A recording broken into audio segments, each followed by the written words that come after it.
Harlem was never simply a neighborhood. It was a heartbeat, a sanctuary, a promise that Black life could exist loudly, boldly, and without apology. In the early 1900s, African Americans fled the violence and economic starvation of the Jim Crow South. They moved north in numbers history had never seen before. This movement was called the Great Migration. Millions of Black families packed suitcases, boarded trains, and followed hope to places like Chicago, Detroit, Philadelphia, and New York City. Those who arrived in northern Manhattan found Harlem, an area built for white elites but abandoned when developers went bankrupt. Landlords panicked, lowered rents, and Black families moved in. Within a decade, Harlem became the largest concentration of African Americans in the world. What happened next was nothing short of miraculous. Harlem became a laboratory of the Black mind, the Black voice, and the Black spirit.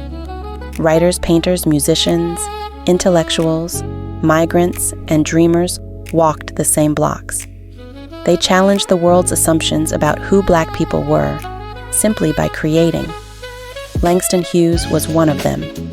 He described Harlem as a place where the ordinary Negro was able to speak his mind. He wrote poems that sounded like jazz, rhythmic, rebellious, and free.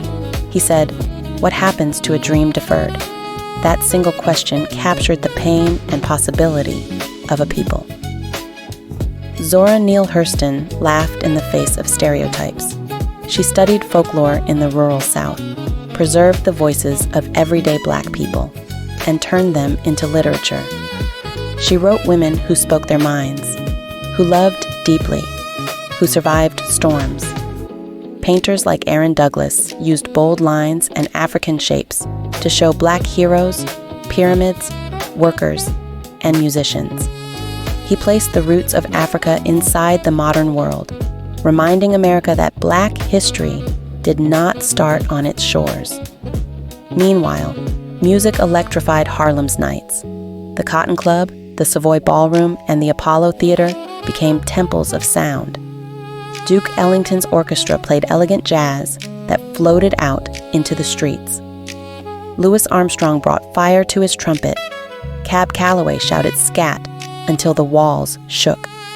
Billie Holiday sat behind a microphone and broke hearts with a single note. This was not entertainment.